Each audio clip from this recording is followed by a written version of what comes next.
What if there were a real lake on the moon? Not a mirage, not a frozen crater, but an actual body of water, sealed beneath a giant dome, with a breathable Earth-like atmosphere inside. In lunar gravity, about 1/6 of Earth's, the physics of water would change dramatically. Yet swimming itself would feel surprisingly familiar. That's because buoyancy doesn't depend on gravity.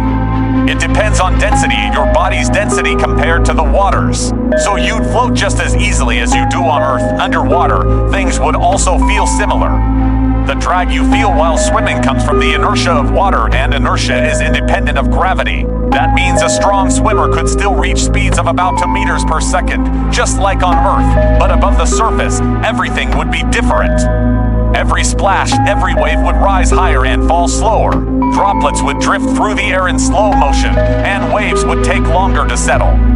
It would look like time itself had slowed down. A swimmer could launch far higher out of the water, 4 or even 5 meters with fins or a monofin. On Earth, that's impossible. But on the moon, weaker gravity means the same push gives 6 times the height.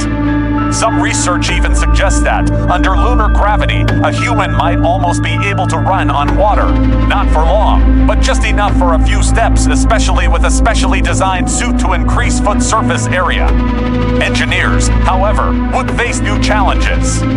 With all that slow, exaggerated splashing, water would constantly leave the pool. To control it, designers would need higher REMs or quick drain systems that return the water automatically, though that might make things a little less fun.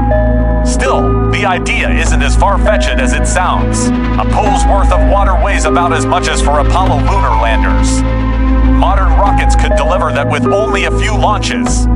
Considering the cost of future lunar habitats, a swimming pool would be a minor addition and a major morale booster. A lunar lake would symbolize more than recreation. It would mark the moment when humanity stops merely surviving in space and starts truly living there.